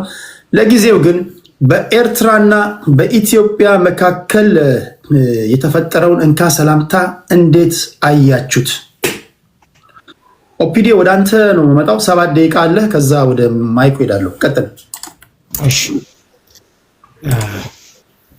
ኢትዮጵያና ኤርትራ አንድ ነን፣ ሁልጊዜ አንድ ነን ነው የሚለው። ኢትዮጵያ ከኤርትራ በጉልበት ፈልጋለሁ ያለች ነገር የለም። የኤርትራ መንግስት ግን ኢትዮጵያኖቹ ይሄ መደብ ይሄ መንገድ ዝም ብሎ ተቀምጦ ምንም ጥቅም ከሚታገኝባችሁ እኛ ተጠቅመን ለእናንተም ጥቅም ያስከበረ መንገድ መጠቀም አለብን ስንል ስልጣን የሚፈልጉ አካላት ጋር ሆኖ የህዝቡ ችግር የሚያወጣ ኢትዮጵያ ህዝብ አይን የሆነ መውጫ ለስልጣን ብቻ የሚታገሉት ስምምነት ከኢትዮጵያ ኤርትራ መንግስት ጋር ሲመጣ የሚቃወሙት ኤርትራ መንግስትና ኢትዮጵያ መንግስት ስምምነት ሲመጣ የሚቃወሙት የሆነ ችግር ከተፈጠረ ደስ ብሎ ወደዛ ሮጦ እነኚህ የህዝባችን ጥላት ነው እንጂ የመንግስት አይደለም። መንግስት እኮ ይወርቃል እኮ። አሁን እዚህ ላይ አንተ ቅድም እንዳያልከው ያለው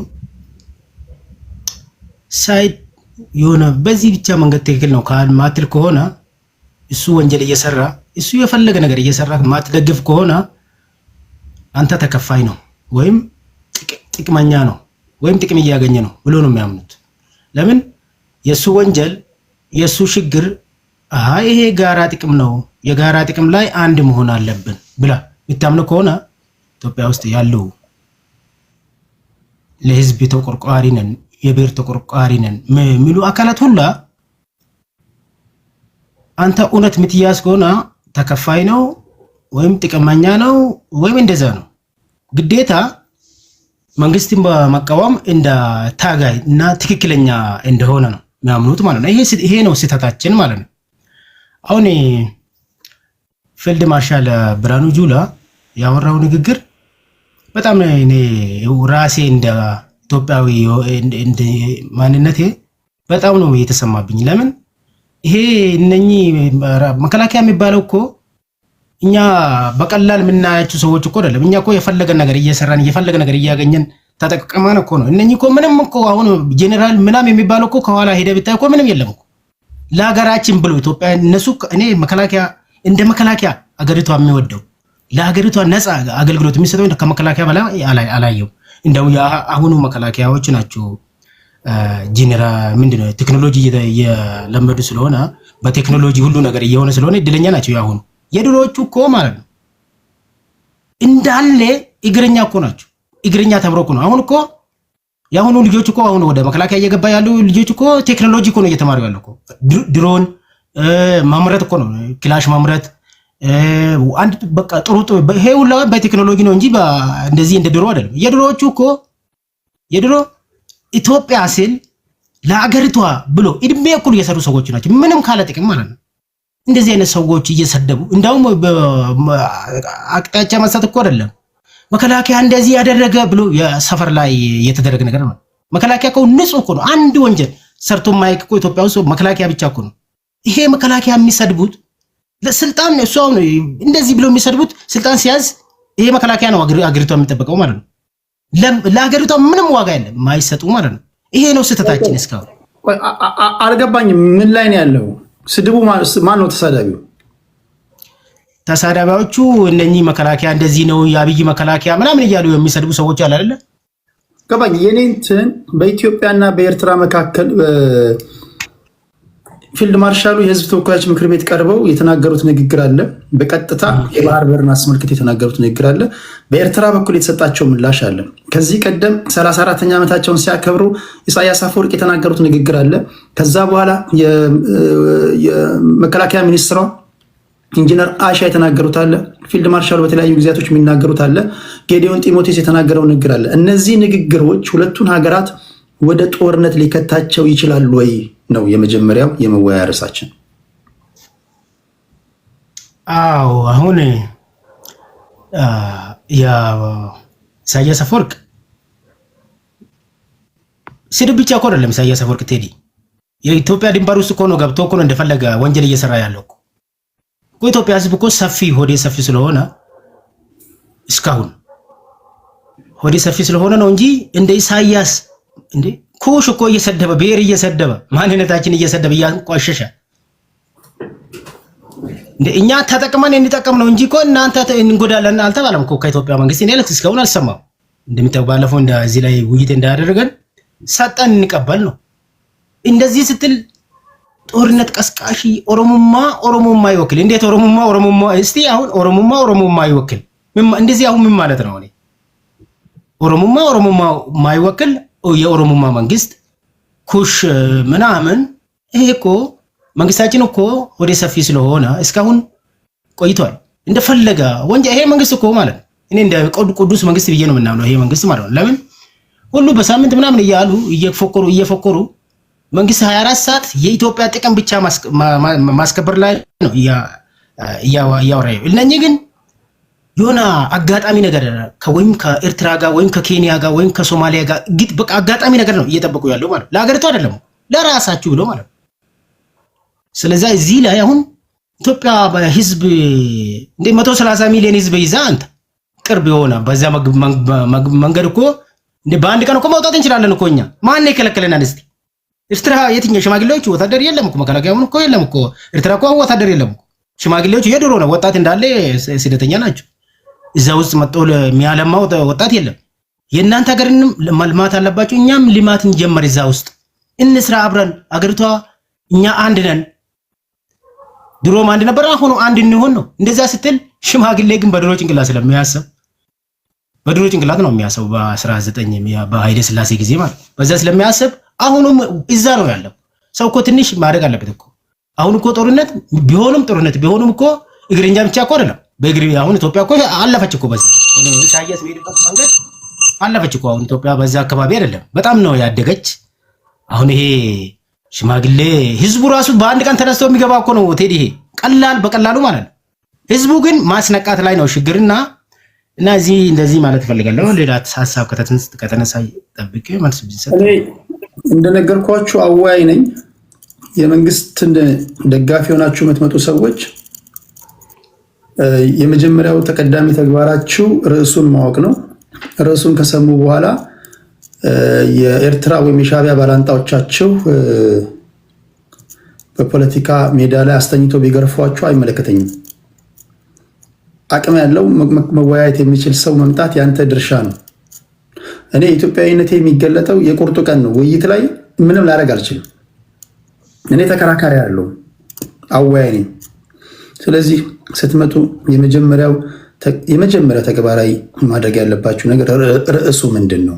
ቢኮዝ ይህ 21ኛው ክፍለ ዘመን ላይ ነው። እያንዳንዱ ሰው ሪከርድ እያደረገ ነው። ካፍ የወጣ አይታፈስም። ተሳስታ አንድ ፋውል ሰራ ይደን ድጋሚ መመለስ አትችልም። እና በዚህ አውድ እንድትመጡ ለማለት ያህል ነው። ሌሎቻችሁ ቅድም ስናገር ያልሰማችሁ ካላችሁ ከሀገር ውጭ ያላችሁ ከዚህ ቀደም እኔ ጋር መታችሁ ፖለቲካ የምትወያዩ ሰዎች ስትገቡ እዚህ ላይቭ ጎል አለ። እሱን እየሞላችሁ ሰብስክራይብ እያደረጋችሁ እዚህ ላይ ሰብስክራይበር መሆን አለባችሁ። ዲያስፖራዎች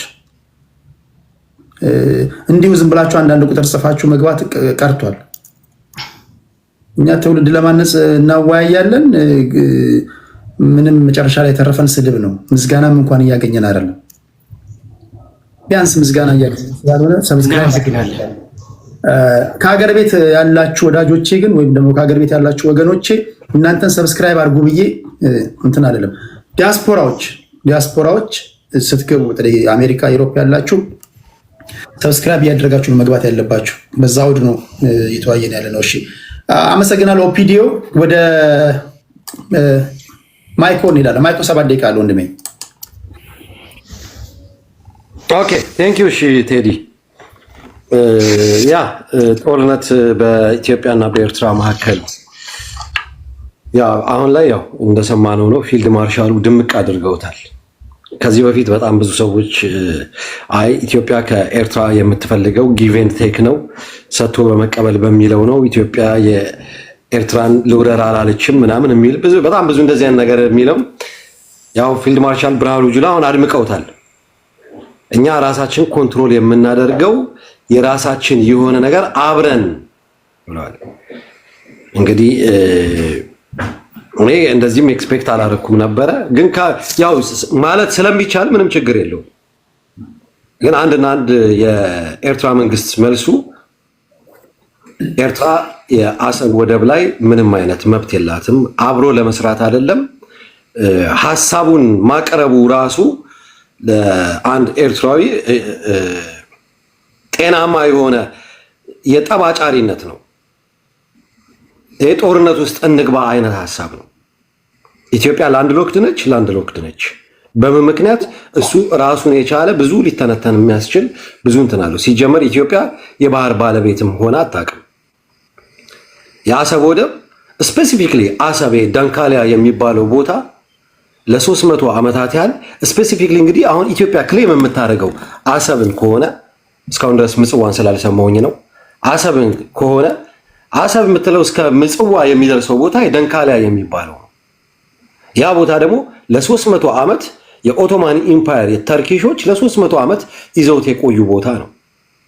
እስከ 1917 አታቱርክ የሚባለው የቱርክ አዲሲቷን ቱርክ ገነባት የሚባለው አታቱርክ የሚባለው ሰውዬ መጥቶ የኦቶማን ኢምፓየር እስከፈረሰበት ሰዓት እስከ 1917 ድረስ በነሱ ቁጥጥር ስር የነበረ ነው ይሄ ደንካሊያ የሚባለው ቦታ። ከዛ በኋላ ደግሞ ሚኒሊክ በመጣበት ሰዓት ላይ ደግሞ ሚኒሊክ የመጀመሪያውን ዩኒፊኬሽን ኦፍ ኢትዮጵያ የሚባለውን የኢትዮጵያን ታሪክ ኢትዮጵያን ወደ አንድ ወደ የማምጣቱን ታሪክ የሰራው ሚኒሊክ ነው። በዛ ሰዓትም እንግዲህ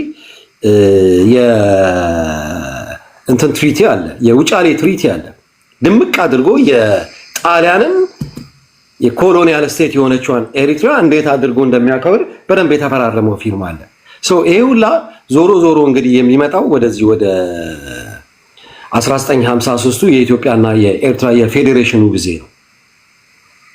ፌዴሬሽኑ ደግሞ የኤርትራ ሉዓላዊነት ድምቅ አድርጎ የኤርትራ ዜግነት የኤርትራ ባንዲራ ኤርትራውያኖች በገዛ ቋንቋቸው እንደሚተዳደሩ እያንዳንዱን ነገር የኤርትራን መብት ቁልጭ አድርጎ የጻፈ ነው። ኃይለ ሥላሴ የፈጸሙት ስህተት አለ እዛ ጋር ኤርትራን አኔክስ አድርጎ ወደ ኢትዮጵያ ከቶ ኤርትራ 14ኛ ክፍለ ሀገር ነች። የፀሐዩ ንጉሳችን ንጉሰ ነገስት ኃይለ ሥላሴ ኤርትራን ከእናት ሀገሯ ከኢትዮጵያ ጋር ለመጀመሪያ ጊዜ ቀላቀሏት ብለው አንደርላይን ሁላ አድርገውበታል። ለመጀመሪያ ጊዜ የሚለው ቢኮዝ ኤርትራ የኢትዮጵያ አካል ሆና ስለማታውቅ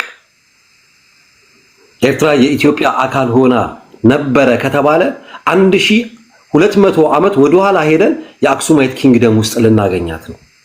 ስለዚህ ይሄ የዘመናዊቷ ኢትዮጵያ ዛሬ ዓለም እነ ፈረንሳይ እነ እንግሊዝ እነ ጣሊያን በሆል ዓለም እንደ ሀገር ከኢምፓየር ወጥተው እንደ ስቴት እንደ ሀገር እንትን ያሉበት ጊዜ ከ1858ዎቹ በኋላ ነው። የተባበሩት መንግስታት ድርጅት እያንዳንዱን የዓለም ሀገሮችን ሪኮግናይዝ ያደረገው ከ1858 ዓመተ ምህረት በኋላ ነው። ከዛ በፊት ኢምፓየር ስቴት ነው የነበሩት። ኢምፓየር ስቴት የሚባለው ደግሞ ዛሬ ላይ የለም። የኦቶማን ኢምፓየር የለም፣ ሜሶፖቶሚያ የለም፣ የተለያዩ ኢምፓየሮች የሉ። እንደዛ ቢሆን ኖሮ ዛሬ ዓለም እርስ በርስ ጦርነት ውስጥ ይገቡ ነበርና ኤርትራ ከኢትዮጵያ ጋር ምንም የሚያገናኝነት ታሪክም የላትምና የኢትዮጵያ መንግስት አሰብን ክሌም ሲያደርግ ፍጹም ስህተት ነው። ያዋጣው የነበረው እንደጀመረው ስፔሻሊ ወርቃማ እድል የነበረው አብይ ነው።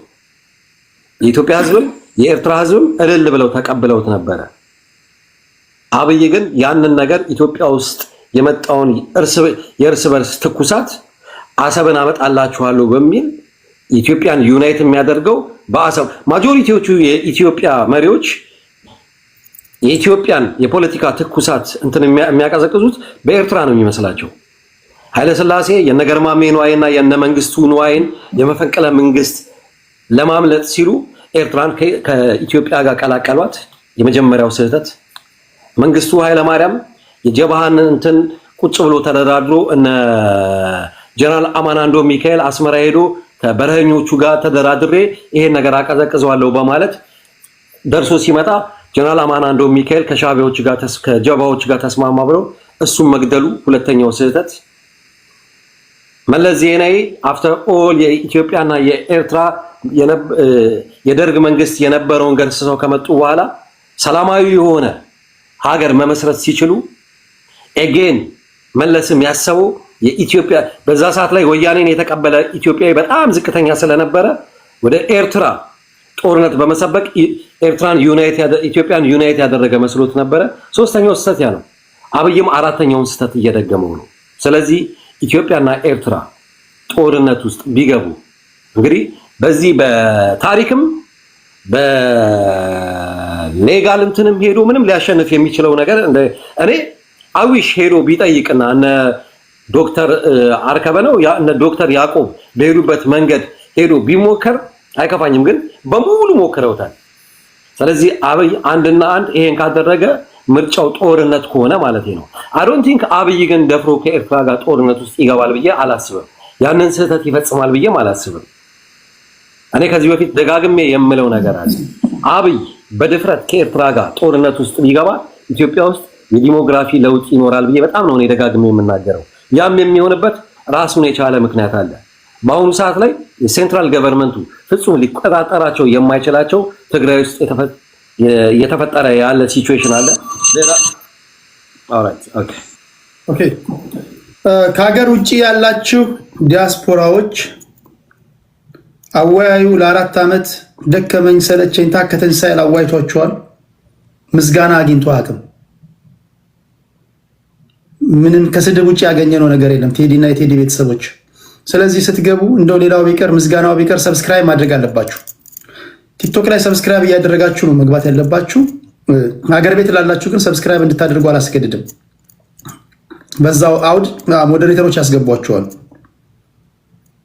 ቅድም ስናገር ከኔ ጋር አብራችሁ የነበራችሁ ከሆነ አፕ ስቶር እንኳን የሆነ አፕሊኬሽን የፊልተር እንኳን ዳውንሎድ ብታደርግ ፍሪ ትራያል የሚሰጥ 1 ወር ነው ማክሲመም። ከዛ በኋላ ሰብስክሪፕሽን ቤዝድ ነው ማንኛውም አፕ። እኔ 4 ዓመት ነው በነፃ ያወያየው ደረጃውን የጠበቀ ውይይት። ሚስትህ ማትሰማውን ወሬ ሁሉ ስሰማ ነበር። የተረፈኝ ግን ስድብ ነው። አሁን ግን ከቴዲ ቤተሰብ ጋር ባደረግነው ጥልቅ ውይይት የሚገቡ ሰዎች ሰብስክራይብ ማድረግ አለባቸው የሚል ውሳኔ ላይ ደርሰናል። ምናልባት ይህን ስል ኢሮፕና አሜሪካ ያሉ ከዚህ ቀደም መጥተው ይወያዩ የነበሩ ሰዎች ይሮጡ ይሆን ይሸሹ ይሆን የምናየው ሆነ። በተረፈ ሰብስክራይብ ላደረጋችሁ በሙሉ ከልብ አመሰግናለሁ። ኦኬ ወደ እንትኑ ልምጣ፣ ውይይቱን መስመር ለማስያዝ እንዳልከው ኤርትራ ከኢትዮጵያ ጋር አንድ የሆነችው አፄ ኃይለሥላሴ ስፔሻሊ ጸሐፌ ትእዛዝ አክሊሉ ሀብተወልድ እጅግ እልህ አስጨራሽ ጥረት አድርገው ነው። ከዛ በኋላ ተፈሪ መኮንን በሰሩት ሚስቴክ አንዳንዶች የታሪክ አጥኚዎች እንደሚናገሩት ይሄ ኤርትራውያን በደስታ የተቀበሉት የፌዴሬሽንነት ወይም የአባልነት ዲዞልቭ ሆኗል። ዲዞልቭ ሲያደርጉ በወቅቱ ይነገሩ የነበሩ አማርኛና ትግርኛ ቋንቋዎች ሁሉ አረብኛ ቋንቋ ጭምር አረብኛ ቋንቋ የስራ ቋንቋቸው ነበር። ያ ዲዞልቭ ሆኖ አረብኛና ትግርኛ አማርኛ ነበር የስራ ቋንቋቸው እንዲሆን የተደረገው። በወቅቱ የነበራችሁ ወይም ደግሞ ታሪኩን የምታውቁ ሰዎች እዚህ ጋር የምናገረው ትክክል ስለመሆኑ ምንም ጥርጥር እንደማይኖራቸው እርግጠኛ ነኝ። ያ ተርኒንግ ፖይንት ነበረ ሻዕቢያ ወይም ጀብሃ ለሚባለው ስብስብ ለመፈጠሩ። ዛሬ ዩኤን አርካይቭ ውስጥ ገብታችሁ ያን የተደረገውን ሪፈረንደም እንኳን ብታዩ ኤርትራውያን ከኢትዮጵያ ጋር በፌዴሬሽን የሚሆን በኮንፌዴሬሽን እስካሁን ለመዋሃድ ፈቃደኝነት አሳይተው ነበር። ያስቆጣቸው በጉልበት የተሄደው መንገድ ነው። ኦኬ ከዛ በኋላ አሁን ያለንበት ዓለም አለ። አሁን ባለንበት ዓለም ግልጹን እናወራ። በዲፕሎማሲ አይደለም የባህር በር እየተባለ ያለው። አንዲት የተሰወረባችሁ ሚስጥር ካለ እኔ ልንገራችሁ። ዲፕሎማሲ ከዚህ ብዙም አሁን ቦታ የለውም በዓለም ፖለቲካ ውስጥ የተወሰነ ትንሽ ጭላንጭል ነው እያየን ያለ ነው እንጂ አሁን በምናየው ዓለም ላይ ዲፕሎማሲ ብዙም እዚህ ግባ የሚባል ነገር የለም። እያያችሁ አይደለም። እስፔሻሊ እዚህ ግባ የሚባል ነገሩ ዲፕሎማሲ እንደሌለው ለማሳየነት በኢራንና ከሰሞኑ እንኳን በእስራኤል መካከል የተደረገውን ጦርነት ማየት በቂ ነው። ጄሲፒኦኤ ወይም ደግሞ የጆይንት ኮምፕሬሄንሲቭ ፕላን ኦፍ አክሽን የሚባለውን ነገር 2015 ተግባራዊ አድርገው ኢራኖች ተስማምተው እያለ ነው እስራኤል ጦርነት የከፈተችባቸው። አሁን ያላችሁበት ዘመን የጉልበት ዘመን ነው። አሁን ያላችሁበት ዓለም የጨካኞች ዘመን ነው። ሩዝለስ መሆን መቻል አለበት። ፓወርፉል ካልሆንክ ደካማ ከሆንክ ፓወርፉሎች አድቫንቴጅ ይወስዱብሃል። ኤርትራ ፓወርፉል ከሆነች ኢትዮጵያ ላይ አድቫንቴጅ ትወስዳለች። ኢትዮጵያ ደካማ ከሆነች ኤርትራ አድቫንቴጅ ትወስድባታለች። ኤርትራ ደካማ ከሆነች ኢትዮጵያ አድቫንቴጅ ትወስድባታለች። ፔሬድ። ከዚህ ውጭ ትንታኔ የለም። አሁን ባለው ሁኔታ በኢትዮጵያና በኤርትራ መካከል ጠንካራው ማን ነው? the more powerful you are ፓወርፉል ከሆንክ the more likely ሰርቫይቭ ታደርጋለህ። ሰርቫይቭ የምታደርገው ግን ይሄ በዲፕሎማሲ እወቁልኝ ባለም አቀፉ ማህበረሰብ ወይም ደግሞ እንደዚህ በህግ ምናምን ሄዳ አይደለም። የሚያስከብርህ ጉልበት ነው እየሆነ ያለው እያየን ያለ ነው ማለት ነው። ግሬት ፓወር ፖለቲክስ ውስጥ ገብተናል እያሉ የዓለም አቀፍ ተንታኞች የሚናገሩት ለዛ ነው። ስለዚህ ከዚህ በመነሳት ኢትዮጵያ የባህር በር ፈልጋለሁ ስትል የወታደራዊ መሪዎቻቸው የሚናገሩትን በየጊዜው በደንብ ካደመጣችሁ እንደ ከዚህ ቀደሙ መሳሪያ ከውጭ አንገዛም፣ አሁን መሳሪያ ማምረት ጀምረናል ይሏል። which is ጉልበት አለን እያለ ነው። እንደ ከዚህ ቀደሙ በእጅ ለእጅ አይደለም የምንዋጋው፣ ቴክኖሎጂ ይዘናል ነው እያለ ያለው አሁን። ስለዚህ ይሄ ከሆነ እውነታው በኢትዮጵያና በኤርትራ መካከል ያለው ነገር የሚፈታው በጉልበት ነው። ኢትዮጵያውያን ወይም ደግሞ የኢትዮጵያ መንግስት እየጠየቀ ያለው የባህር በር የምንፈልገው ሸቀጥ ለማስገባትና ለማስወጣት አይደለም ብሏቸዋል። 60 ኪሎ ሜትር ከባህር ርቀን የሚፈጠረውን ነገር አካባቢውን ሳንቃኝ እንደ ሀገር ኑሩ ልትሉን አትችሉም። ስለዚህ ወደ ባህር የምንጠጋው ቢኮዝ የሴኩሪቲ ትሬት ስላለብን ነው። እነማን በዙሪያችን እንደሚመጡ አናውቅም፣ እነማን እንደሚሰልሉን አናውቅም። ስለዚህ ወደ ባህሩ መጠጋት ያለብን። ለሸቀጥ ለማስገባትና ለማስወጣትማ ጅቡቲ ምን አለን? $2 ቢሊዮን እኮ በዓመት እየከፈልን እኮ እናስገባለን፣ እንልካለን። ምን ችግር የለውም። ያ አይደለም ጉዳዩ። ይሄ ጉዳይ በኤርትራውያንና በኢትዮጵያውያን መካከል እውነታው ይሄ ከሆነ ኢትዮጵያ የባህር በር የምትፈልገው ወታደራዊ ቤዝ እንዲኖራትም ጭምር ነው። ይሄ ከሆነ ኤርትራውያን ይሽላሉ አይሉ? ለምንድን ነው የምትደባበቁት? ኢትዮጵያውያን የባህር በር እንፈልጋለን የሚሏችሁ ማይኮ ወይም ደግሞ የምንላችሁ